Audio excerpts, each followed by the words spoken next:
Ju përshëndes gjithëve, mirë se vini në Newsline, do të jemi së bashku në Ovim për të parë zhvillimet kryesore të deri tanishme. Është ekstraduar nga Italia një tjetër antar i grupit Arben Dokës. 50 vjeçari Ilian Doka ishte në kërkim nga SPAK për pastrim, parazh dhe pjesëmarrje në grup të strukturuar kriminal. Për më shumë detaje nga kjo çështje, unë do të jem në lidhje të drejtë për drejtë me Ervin Lekën. Ervin, të përshëndes, si u mor vendimi për ekstradimin e Ilian Dokës? Përshëndes, në fakt, pra Ilian Doka, një prej antarëve të grupit të Arben Dokës, siç një ndryshme grupi kriminal që u zbulua edhe nga aplikacioni Sky ECC nga prokuroria e posaçme, u arrestua më herët në maj të vitit 2024 në shtetin italian, ndërsa tashmë është bërë i mundur ekstradimi i tij për shkak se nga prokuroria e posaçme është shpallur në kërkim ndërkombëtar në sajt të operacionit revanshi ku zbuluan grupet kriminale për sa i përket përplasjeve së bandave të drejtuar kryesisht nga Arben Doka, por edhe persona të tjerë me fisin Bami në zonën e Niklës, konkretisht 2 vëllezër me Valter dhe Durim Bami. Ndërkohë për Ilian Dokën, 50 vjeç, gjykata e posaçme i ka caktuar në mungesë masën e sigurisë së arrestit në burg për veprat penale të pastrimit të parave, por edhe si antar i grupit të strukturuar kriminal të Arben Dokës, dhe rezulton të jetë edhe me lidhje gjaku me Arben Dokën, në lidhje farafisnore dhe rezulton të jetë kushëri i tij që ndihmonte si me informacione për vendodhjen e vëllezërve Bami apo kundërshtarëve të tjerë të Arben Dokës, por edhe duke financuar me para që rezultojnë të paktën sipas hetuesve të SPAK që janë siguruar nga aktivitetet kriminale që kishin jo vetëm në Shqipëri, por edhe jashtë vendit me trafikun e lëndëve narkotike. Gjatë këtij aksioni, pra operacionit revanshi, prokuroria e posaçme në atë kohë përveç pra Arben Dokës, por edhe kushëritë e tij, i cili u ekstradua tashmë së fundmi, pra Ilian Doka, dhe pikërisht pra kanë qenë edhe 50 masa të tjera sigurie të arrestit në burg dhe për të tjerë ku paktën rezultoi se janë bashkëpunuar edhe me personazhe të botës së krimit, siç është Ervis Martinaj, por edhe Avdylat Neshijak apo Emiliana Shullazi, në mënyrë që të hakmerreshin ndaj fisit Bami, 2 vëllezërve Bami, pasi Arben Doka dyshonte se i kishin vrarë disa vite më parë vëllan e tij Aleksandër Doka, dhe pikërisht ky ka qenë edhe nisja e konflikteve mes Arben Dokës me vëllezërit Durim dhe Valter Bami. Faleminderit Ervin Leka për raportimin. Kryeministri shqiptar Edi Rama është nderuar me medaljen më të lartë të shtetit të Izraelit në një ceremoni zyrtare në Jeruzalem nga presidenti Herzog. Edi Rama foli për historinë e bukur të Shqipërisë, i vetmi vend pas luftës së dytë botërore ku numri i hebrejve ishte më i lartë në fund të saj. Rama tha se Shqipëria është e qëndrimit të dy shteteve për zgjidhjen e konfliktit mes Izraelit dhe Palestinës, por duke krahasuar Hamasin me nazizmin, tha se me ta nuk mund të ketë kompromis dhe as paqe.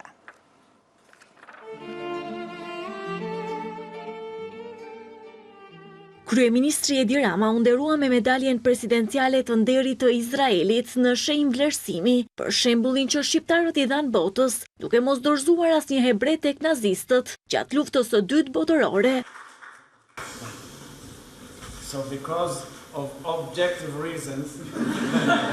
Në fjalën e tij në krah të presidentit të Izraelit, kreu i qeverisë tha se Shqipëria u kthye në strehë të sigurt dhe se Izraeli jo vetëm aso kohe, por edhe tani e ka derën e hapur në vendin tonë. Ky nderi është zakonshëm nuk mund të jetë vetëm për mua, por e marr në emër të Shqipërisë, në emër të popullit shqiptar e mbi të gjitha, në emër të gjithë shqiptarëve myslimane të krishterë, të cilët vunë veten e jetët në rrezik gjatë orëve më të errta të historisë moderne dhe e kthyen vendin tim në të vetmin vend në Europë që e mbylli luftën e dytë botërore me më shumë hebrejnë se sa në fillim të saj. Rama u ndal edhe tek lufta në Gaza. Kreu i qeverisë tha se mbështet zgjidhjen me dy shtete, por sipas tij kjo nuk mund të vijë me Hamasin. Shqipëria ka qenë gjithmonë mbështetëse e zgjidhjes me dy shtete, por në këndvështrimin tim e në këndvështrimin ton nuk ka zgjidhje me Hamasin aty dhe ndryshe nga që janë përpjekur të tjerë të thonë, Hamasi nuk është lëvizje rezistence. Hamasi janë nazistët e shekullit të rinj. Historia na ka mësuar se me nazistët nuk ka paqe. Me nazistët nuk ka kompromis. Ndërsa presidenti i Izraelit, Isaac Herzog, e cilësoi popullin shqiptar simbol të nderit dhe kurajos me mbështetjen që treguan ndaj hebrejve. Kodi shqiptar i besës, betimi i shenjtë i nderit, mbrojtjes dhe integritetit ndihet mjaft i pranishëm në këtë holl. Besa ka udhëhequr kombin shqiptar dhe ka mbajtur pishtarin e dritës në emër të gjithë njerëzimit në orët e tij më të errta. Gjatë Holokaustit, populli shqiptar ishte një simbol nderi dhe kuraje. Po ashtu si Rama, ashtu edhe Herzog vlerësuan bashkëpunimin dhe partneritetin mes dy vendeve në fusha të ndryshme, përfshirë mjekësinë dhe fluturimin e drejt për drejt mes Tiranës dhe Tel Avivit. Ndërsa Sali Berisha shkon jashtë vendit për të ankuar për Edi Ramën, doktori i sigurt në humbjen e zgjedhjeve të 11 majit i kërkoi ndihmë Këshillit të Europës. Audiencën ndërkombëtare, Berisha e shfrytëzoi edhe për të sulmuar SPAK, duke përsëritur synimin për të shkrirë këtë prokurori. Javën e çeljes së fushatës elektorale, doktori e nisi me udhëtimin e shtetit për të përgatitur ndërkombëtarët për humbjen e zgjedhjeve të 11 majit. Ai u kërkoi ndihmë të djathtëve europian në Këshillin e Europës në Strasburg, pasi Rama sipas tij i ka marrë masat për mandatin e katërt. Regjimi i merr mandatet opozitës. Për të siguruar një mandat të katërt, Edi Rama vendosi të arrestojë 3 liderë të partive kryesore të opozitës. Ai arrestoi kryetarin e Partisë Demokratike, vendosi në arrest shtëpie për 330 ditë kreun e Partisë Demokratike Sali Berisha, me akuza të rreme pas një hetimi që zgjati 4 vjet. Në një diktaturë nuk ka asnjë opsion tjetër. Por çfarë do ndihme që mund të jap ky institucion, ne jemi shumë mirënjohës. Audiencën ndërkombëtare, Berisha e shfrytëzoi për të sulmuar edhe SPAK për planin e tij për ta zhbërë. Në Shqipëri krimi elektoral është amnistuar. Drejtësia politike e kontrolluar nga Edi Rama nuk merret me këtë krim. Kështu që këto zgjedhje janë një proces me një makineri të madhe blerje votash dhe një makineri të madhe frike që kontrollon vullnetin e popullit. Ai nuk respekton asnjë ligj të kodit elektoral. Por ndërsa zyra e shtypit Partisë Demokratike u përpoq të theksonte se Berisha ka një agjendë kryeministrore, kjo e doktorit duket më shumë agjendë greke. Në një audiencë të vëmendshme greke me shoqërues Vangel Dulen dhe pritës Fredi Belerin, doktori u kujdes të premtonte se respektonte drejtat e grekëve në Shqipëri. Beleri refuzoi të bëhej kandidati Edi Ramës. Ai tha, jo, nuk jam i majt. Dhe më pas në mënyrën më të shëmtuar ai organizoi një kurth si dikur sigurimi i shtetit dhe arrestoi në mesnat një ditë përpara zgjedhjeve. Kështu është që ne respektojmë plotësisht konventën e të drejtave të minoritetit dhe kartën europiane të drejtave të njerëzit. Në krye të agjendës një ditore në Strasburg, Berisha ka 2 takime me politikan grek, motrën e kryeministrit Mitsotakis, Dora Bakoyanis, një njohje e vjetër e doktorit si firmëtare e marrëveshjes së detit dhe Theodoros Rousopoulos. Ndërsa kreu i grupit të partive popullore europiane në Asamblenë e Këshillit të Europës, pasi dëgjoi gjithë ankesat e doktorit, i uroi suksese dhe i premtoi se më 11 maj do të dërgojë një delegacion vetëm për të mbikëqyrur zgjedhjet. Albin Kurti po kërkon aleat për arritjen e shumicës prej 61 mandatesh nevojshme për formimin e qeverisë së re. Mandatuari si kryeministër po tenton bashkëpunim me nismën e Fatmir Limajt, që ka 3 vende në parlament, por deri tani negocimet e tyre kanë mbetur në terr informativ. Burimet thanë për mediat e Kosovës se Limaj ka kërkuar postin e kryeparlamentarit në këmbim të 3 mandateve të partisë së tij. Se cilin një nga një i priti në zyren e kryeministrisë për të ulçoj edhe njoftim.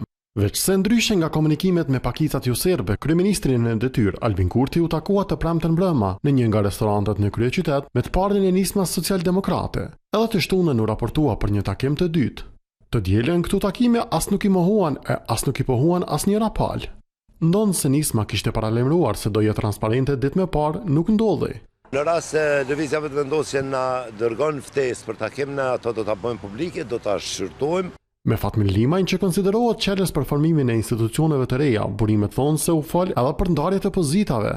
Për një profesor universitar, Limaj synon ulsin e kriju të kuvendit si kusht kryesor për të mos humbur mandatin e deputetit. Interesi i nismës është ta ketë kryeparlamentarin dhe njëherët me mundësi që pas një vite kryetari i parlamentit do duhet të ishte ushtrues i detyrës së presidentit të ri, dhe të njëjtën kohë postet ministrore. Sipas burimeve janë mbi 7 poste përfshirë 3 ministri, me theksat të infrastrukturës e disa zëvendës ministra që ky subjekt u ka vënë syrin. Kjo për të arritur pazarin për sa më shumë hise në ekzekutivin e ri të bërë në terr informativ, çka pritet të jetë goxha fragjel.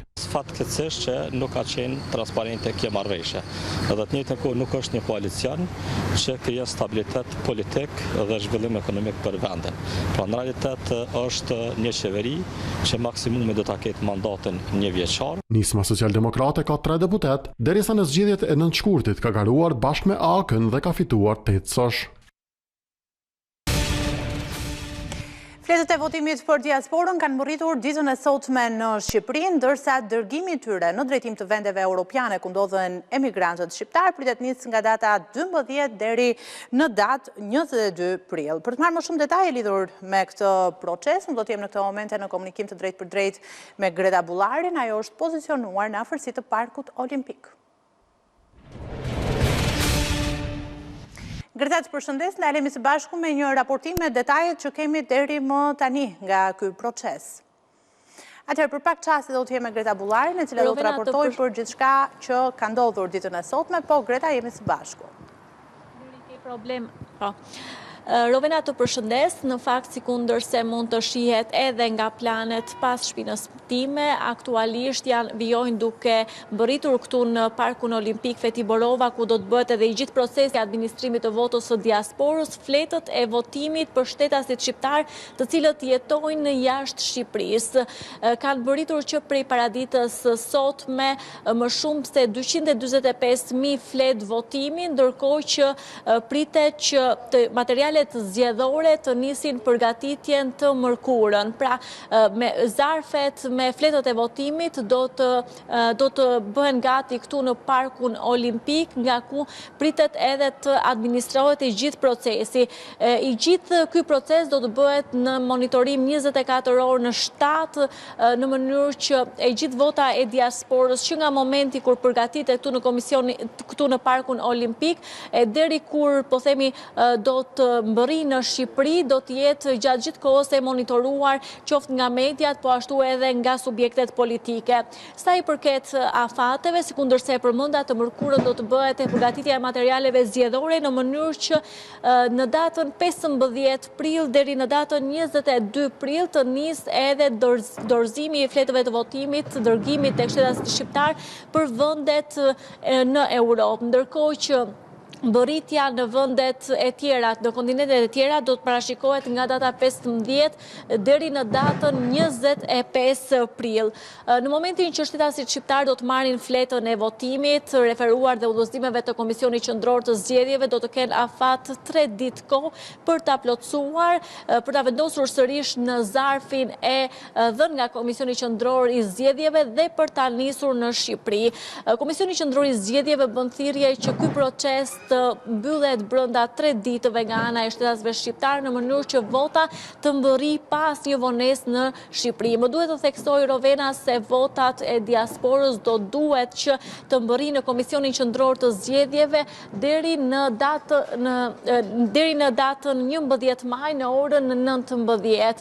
Në fakt, sikundërse po shihet edhe nga planet, të paktën në këto momente janë duke zbritur sërish materialet e fletëve të votimit, të cilët kanë mbërritur, sikundërse thash, paraditen e sotme dhe do të jenë në administrim nga Komisioni Qendror i Zgjedhjeve këtu në Parkun Olimpik Feti Borova, në mënyrë që të mërkurën, po themi kur pritet të nisë edhe plotësimi i zarfeve, ato të jenë gati në mënyrë që ti dorëzohet apo ti niset shtetasve shqiptar që të ushtrojnë të drejtën e tyre për zgjedhjet e 11 majit. Deri më tani ka qenë një proces, Greta, që ka nisur dhe ka vijuar pas një problematik, apo jo?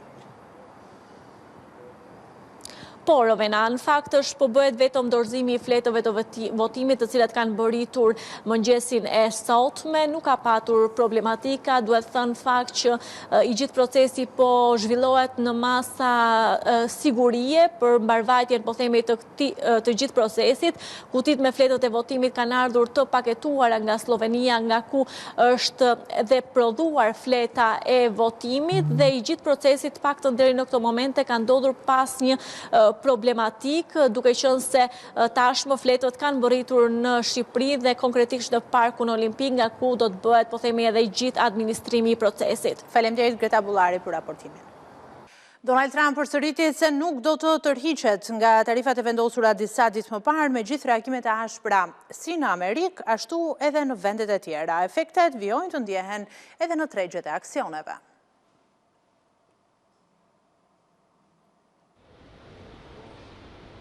Tregjet globale të aksioneve thelluan humbjen të hënën, ndërsa presidenti amerikan Donald Trump ka deklaruar se nuk do të rriqet nga tarifat gjithëpërfshirëse që kanë tronditur këto tregje. Tregjet u tronditën edhe më tej pasi Kina njoftoi se do të merret duke vendosur tarifa 34% për të gjitha importet amerikane. Nga avioni i tij Air Force One, kreu i shtëpisë së bardhë deklaroi se ndonjëherë duhet merr një ilaçe, duke u referuar kështu rënjes në bursat botërore, ndërsa insistoi se vendi i tij do të fuqizohej nga këto tarifa. Aksionet europiane ran gati me 5% në fillim të kësaj jave, ose thënë ndryshe, pësuan një fshirje të 890 miliardë eurove, teksa të njëjtin trend ndoqën edhe aksionet amerikane. Nën presionin e tarifave edhe aksionet në tregun aziatik pësuan humbje të thella. Ekonomitë aziatike janë edhe ndër më të goditurat nga tarifat reciproke, me Vietnamin që tarifohet në masën 46%, Kinën 34%, Kambodhë 49%. Tarifa këto që luajnë një rol kyç në zinxhirët e furnizimit të kompanive ndërkombëtare. Ndërkohë euro pa një rritje të hënën kundrejt dollarit amerikan me 0.6%, javën e kaluar moneda europiane arriti nivelin më të lartë të 6 muajve. Efektet vijojnë të përcillen në tregjet e naftës pasi çmimet u ulën më tej. Kontratat future të naftës Brent ranë në mbi $2, duke zbritur në $63.5 për fuçi të hënën. Nafta është ulur me gati 15% për gjatë 5 ditëve të fundit si pasojë luftës tregtare dhe rreth 30% kundrejt një viti më parë kur një fuçi kushtonte $90. Shtetet e Bashkuara dhe Kina janë dy ekonomitë më të mëdha në botë dhe frika më e madhe është se lufta tregtare do të çojë në recesion global. Organizmat ndërkombëtar kanë filluar të ulin parashikimet për ecurinë ekonomike botërore, duke i listuar tarifat si rrezikun kryesor. Edhe tregu i kriptovalutave po luhatet me shpejtësi nga vendosja e tarifave të reja. Bitcoin ra me më shumë se 8% brenda 24 orëve, duke zbritur në $76.200 të hënën. Ne do të vjojmë për të diskutojmë për gjitha ndikimet që ka patur vendosja e tarifave Trump, po njërosh edhe për reagimet e shumta, qoftë nga vendet e Bashkimit Evropian, po edhe të qytetarëve në Shtetet e Bashkuara të Amerikës. Në këtë moment do të jem drejt për drejt me politologun Elban Daci. Përshëndet zoti Daci, faleminderit që jeni me ne. Faleminderit ju. Që prej datës 2 prill, në fakt, ne kemi diskutuar edhe të gjitha ndikimet e mundshme që kanë patur vendosja e tarifave Trump. Unë dua t'ju pyes në një analizë disi më të gjerë, diku rreth pas 5 ditësh, ishin të pritshme ndikimet që ka patur, po patjetër edhe reagimet, qoftë nga vendet e Bashkimit Evropian, po edhe të qytetarëve. Kemi ndjekur përgjatë fundjavës protestat shumta edhe në Shtetet e Bashkuara të Amerikës. Do të jem sa më personal në këtë lloj analize, e cila sigurisht që ka një dimension shumë të rëndësishëm për të cilën po trajtohet. Pra, nuk përje pothuajsia e vërtetë sa lloj politike të ndjekur nga Trump. Të marrim me radhë gjëra. Nuk ka asnjë lloj studimi apo asnjë lloj forumi serioz të Shtetet Bashkuara të Amerikës, të cilët kanë hartuar një politikë dhe kanë arritur në konkluzionin që Shtetet Bashkuara të Amerikës duhet vendosin tarifa doganore kaq shumë të mëdha për vendet e tjera. Kjo është e para. E dyta, nuk ka pasur një diskutim të gjerë të opinionit publik, duke pasur parasysh faktin që Shtetet Bashkuara të Amerikës janë tepër i demokracisë, jo vetëm në funksionimin e ndarjen e pushteteve, por edhe në raport të transparencës së pushtetit dhe të pushteteve ndaj qytetarëve. Pra, kjo mund konsiderohet një nisëm thuajse aventureske, pa baza të mirëfillta shkencore të natyrës ekonomike dhe diplomatike, nga zoti Trump, presidenti i Shtetit Bashkuar të Amerikës. Dhe nuk është herë e parë që janë aplikuar tarifa të shtrejta për importimet, pra këto janë tarifa doganore për produktet jo vendase. Shtetet e Bashkuara të Amerikës kanë pasur një politikë të tillë deri me ardhen e presidentit Wilson, i cili më vonë i zvogloi, u bë një tentativë tjetër pas tij që të rriteshin, dhe pas erës së Roosevelt deri në ditët e sotme para se të vinte politika Trump, ka pasur gjithmonë një politikë tolerante për tarifa doganore dhe të cilat do të zgjidheshin kryesisht me marrëveshje të mirë kuptimit mes palëve, pra me Shtetet e Bashkuara të Amerikës dhe palës tjetër ose palëve të tjera. Për të kuptuar se çfarë po ndodh sot me këto tarifa doganore, mjafton po t'ju jap vetëm një shembull. Kjo është kostaja ose prodhimi i iPhone-it. Dhe nëse shikojmë, procesori bëhet në Tajvan, ekrani bëhet në Korenë e Jugut, bateria bëhet në Kinë, memoria është e Shtetit Bashkuar të Amerikës, arkivimi bëhet në Japoni, kamrat brapa bëhen në Japoni dhe kovri ose mbrojtja e telefonit bëhet në Kinë. Tani, me tarifat e reja që janë vendosur për këto produkte, të cilat prodhojnë një produkt final amerikan, i cili më vonë eksportohet jashtë, por kryesisht dhe për prodhimin ekskluziv të qytetarëve amerikan, me tarifat e reja doganore, vlera e tregut të këtij telefoni do të jetë 54% më shumë. Ose kompania do duhet të riformatojë të gjithë mënyrën se si funksionon edhe se si merr produktet për të arritur në një produkt final. E ka të pamundur, nuk mund ta bëjë një gjë të tillë. Kur kemi studiuar politikat ndërkombëtare dhe ekonominë ndërkombëtare, është ABC-ja e ekonomisë ndërkombëtare, që quhen të mira plotësuese. Pra çdo të thotë, shtetet shkëmbejnë të mira që kanë kosto më të madhe për të pasur një fitim më të madh. Dhe ka qenë madh parasysh dikur Meksika për prodhimin numër 1 të pambukut. Meksika shiste pambukun, si kishte kosto më të vogël prodhimi për që prodhoi më shumicë, dhe importonte nga Shtetet e Bashkuara të Amerikës hekurudhat, importonte makineri. Pra, është shkëmbimi të mirave plotësuese, pra është e pamundur dhe të gjithë analistët ndërkombëtar sot arrin me një konkluzion përfshirë dhe konkluzionin më terrët që ka parashikuar vetë Federal Reserve ose Banka Amerikane, e cila parashikon një recesion mbi 60% të ekonomisë amerikane. Pra, çfarë do të thotë kjo? Do të thotë një gjë fare elementare. Do të thotë që Shtetet e Bashkuara të Amerikës kanë hyrë me një qorësllkat, e cila do ketë pasoja të rënda për ekonominë amerikane, por edhe pasoja shumë më të rënda për botën. Po kush do të jenë njerëzit që do të goditen nga kjo lloj pasoje?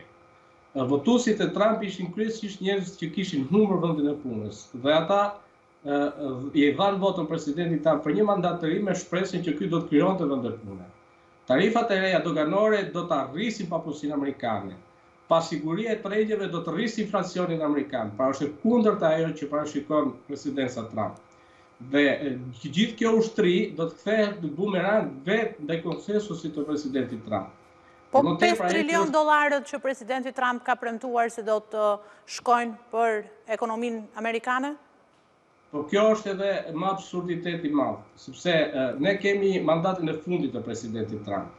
Dhe presidenti Trump nuk do ketë më mundësi që të qeverisë Shtetet e Bashkuara të Amerikës. Kjo do mbetet për të parë, ai ka thënë që do ndërhyjë dhe do gjejë një hapësirë ligjore. Nëse do ta bëjë si Putin, pastaj edhe si Erdogan, atëherë do thotë që bota nuk e di ku do shkojë, po unë besoj se nuk do t'ia dalë ta bëjë një gjë të tillë dhe as nuk do ta marrë një nismë të tillë. Pra, presidenti Trump ka mandatin e tij të fundit.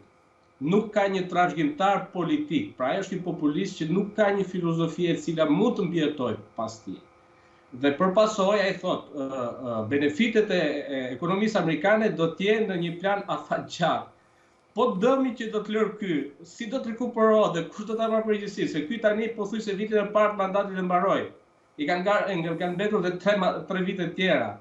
Pra, është një politikë aventureske dhe shumë e rrezikshme. Pse është shumë e rrezikshme? Ne po jetojmë me një situatë ndërkombëtare e cila po e thërret konfliktin botror, jo po e pacifikon. Pra çdo të thotë, po krijohet një bindje që lufta është e pashmangshme, prandaj ne gjithë duhet të armatosemi. Ne e dim shumë mirë që luftrat kanë ndodhur vazhdimisht për zona influence ku bën pjesë edhe dominimi i tregjeve ndërkombëtare. Një politikë fiskale jo e paqshme me vendet e tjera mund të jetë një pasojë serioze edhe për qenë jo e paqshme dhe në marrëdhënie të tilla dypalshe diplomatike mes këtyre vendeve. Pra çdo thotë, këto politika doganore që ka vendosur Trumpi i do të do të kundërpërgjigjen vendet e tjera, siç është edhe Kina, me të njëjtat tarifa, edhe ndoshta më të ashpra.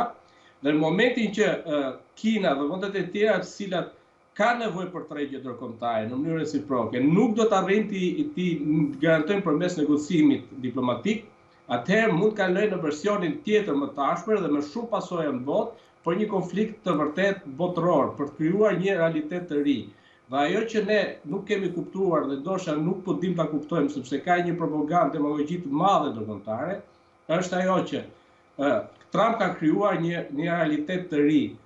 Por ajo që nuk po kuptojmë që është bazike është realiteti në të cilin ne jetojmë për të menduar pastaj të riun. Ne jetojmë në një ekonomi globale.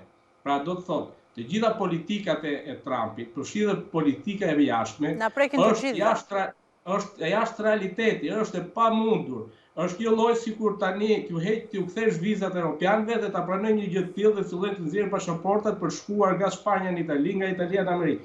Pra Trump po do të rikthejë regresin e procesit evolucionit ton njerëzor në një dimension i cili nuk është më i aplikueshëm. Dhe ajo që bën tani këtë gjë, Trumpi po mendon që të rrisë presionin ndaj rivalëve të tij ndërkombëtar, imagjinar se tani do të hymë në psikozën e Trumpit. Trumpi ka armiq kudo tani dhe nuk e kuptoj sepse i ka këto armiq. Ai mendon që do t'i dobësojë kundërshtarën. Do të ketë një efekt të kundërt. Kundërshtarët do të bëhen bashkë për të kthyer ndoshta në mënyrë jo të drejtë dhe të dëmshme sidomos për ne shqiptarët kundër interesave amerikane. Dhe efekti i parë që është kjo është që Europa tani do i përgjigjet si një vend i bashkuar, si një union. Pra edhe nëse unioni mund të ishte fragjil dhe mund të kishte mundësi që mos funksiononte, tani vendet europiane janë të detyruar që ta forcojnë akoma më shumë Bashkimin Evropian për t'u përgjigjur politikave fiskale të Shteteve Bashkuara të Amerikës. Pra, po krijon efektin e kundërt. Ai po i forcon kundërshtarët, madje po i bën që të bëjnë aleanca dhe të pamundshme dhe të pashpjegueshme historikisht më përpara për t'u përgjigjur këtij lloj kërcënimi, qoftë politik, qoftë diplomatik, qoftë ekonomik, që tashmë në mënyrë absurde e kanë edhe aleatët historik të Shtetit Bashkuar të Amerikës, që janë vendet e Bashkimit Evropian.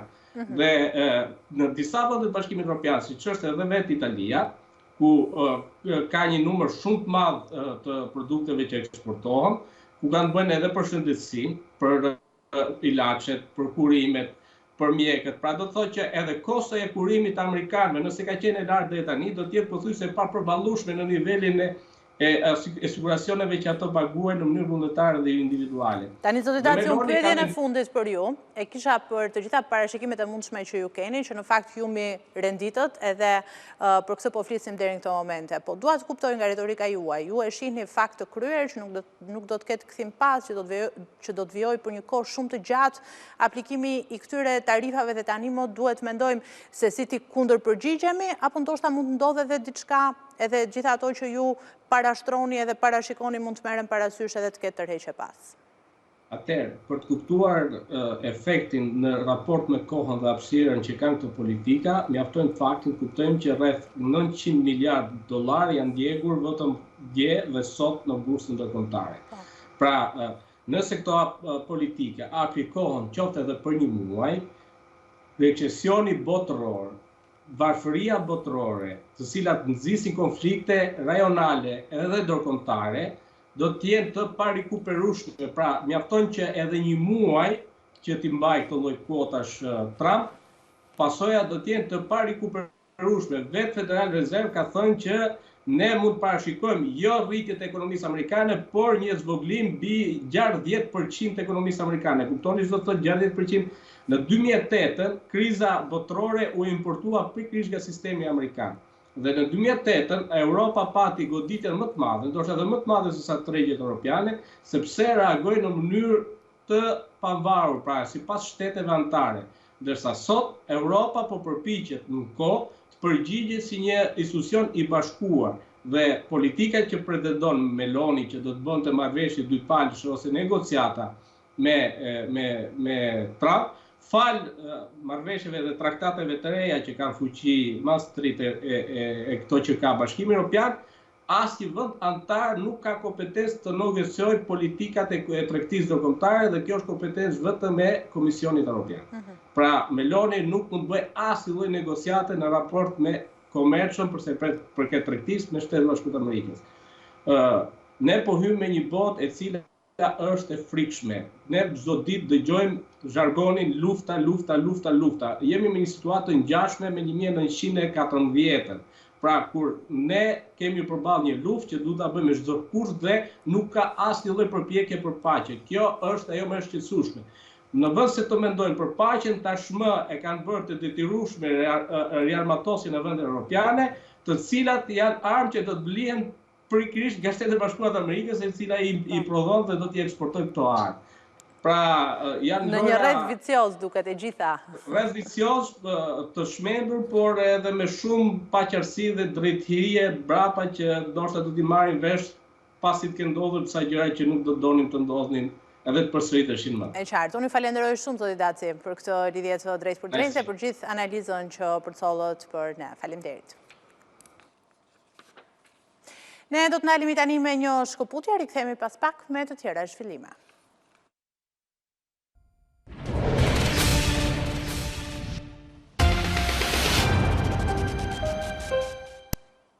Jemi sërish së bashku, ndalemi tani me të tjera zhvillime. Monika Kryemadhi pranon masën e sigurisë detyrim paraqitje. Ajo është tërhequr nga kërkesa për shfuqizimin e masës së sigurisë që kishte paraqitur në gjykatë. Deputetja e Partisë së Lirisë është personun e tim për dosjen Çezdia dhe lobimin e Partisë Lëvizja Socialiste për integrim në Shtetet e Bashkuara të Amerikës. Për të njëjtën dosje është në burg dhe kreu i Partisë së Lirisë, Ilir Meta.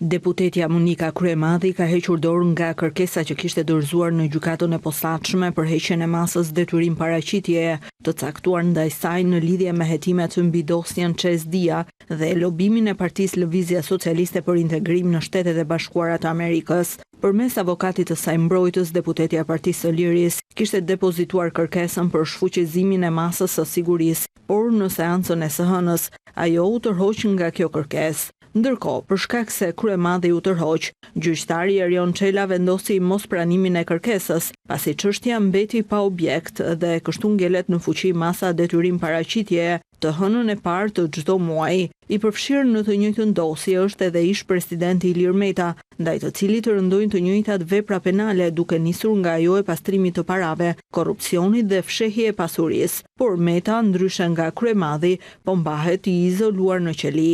Hetimet e SPAK lidhen me çështjen Çezdia, parat për lobimin e Partisë LSI-s në Shtetet e Bashkuara të Amerikës, si dhe për disa ndërhyrje kirurgjikale jashtë Shqipërisë të padeklaruara. Misioni OSBE-s në Shqipëri për zgjedhjet e 11 majit ka refuzuar të japë një koment për kandidimin e Ilir Metës nga qelia. Kreu i misionit, ambasadori Lamberto Zanier, tha pas takimit me zyrtarët e Partisë së Lirisë se OSBE nuk mban qëndrim për një rast të tillë, por qëndron për zbatimin e ligjit të papolitizuar.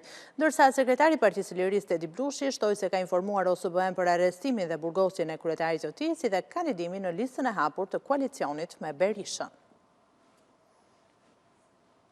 Me zhvillimet e fundit. Në 105 FM. Bora e prillit ka rikthyer dimrin në shumë zona në verilindje dhe juglindje të vendit. Në qarkun e Korçës, rreshtet e Dëborës u ndërpren mëngjesin e sotëm, por temperaturat mbeten të ulta. Nuk raportohen për rrugë të bllokuara, ndërsa është hedhur krip në rrugë për të lehtësuar lëvizjen e automjeteve.